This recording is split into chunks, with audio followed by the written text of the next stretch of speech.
Travel in this economy? Para po sa mga naniniwalang travel is life, kaya pa ba yan ngayong mahal ang petrolyo at mga bayarin? Pinusuhan po yan sa pagtutok ni Dano Tingkungko.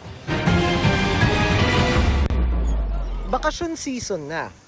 Pero dahil mahal na ang pamasahe, paano na ang travel goals mo? Ang tanong natin dun sa iba, yung mga biyahe na palabas ng Metro Manila papunta sa ibang destinasyon, sa probinsya man o sa ibang bansa, itutuloy mo pa ba? O itutuloy mo pa rin, pero meron kang tatanggalin na gastos? Wala pa kami mga planong ganun as of now.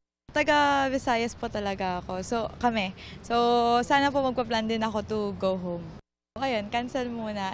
And then, doon na lang po uwi. Sa pinaka-importanting celebration na lang siguro, ganun, like Christmas or New Year. Wala naman po akong future travels. Bakit? Pero wala pa, hindi pa kaya ng budget eh. Kahit ang ilang netizen nagsabing hindi na raw talaga kaya. Papasok at pauwi na lang mula sa trabaho ang travel nila. Ramdam ng Philippine Travel Agencies Association ang paghina ng travel ngayon, lalo na sa flights. Wala kami gaano halos inquiries. Yung sa fuel crisis naman, sa domestic, yung dati mong binabayad na 300 na fuel surcharge, now na umabot na siya sa 1,600.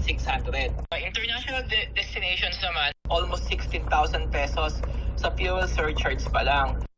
Ayon sa PTAA, sa gitna ng gulo sa Middle East, may ilang destinasyon na patok tulad ng China, Australia at New Zealand. Pero hindi pa rin kampante ang PTAA. Kahit mag-ceasefire siya or even na matapos yung sitwasyon sa Middle East, hindi mo naman agad-agad mababalik sa normal yung presyo ng langis. It will take some more, maybe few months.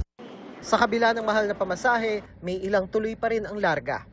Meron kami kasing reunion ng dati kong mga ka-classmates sa Batangas sa next week.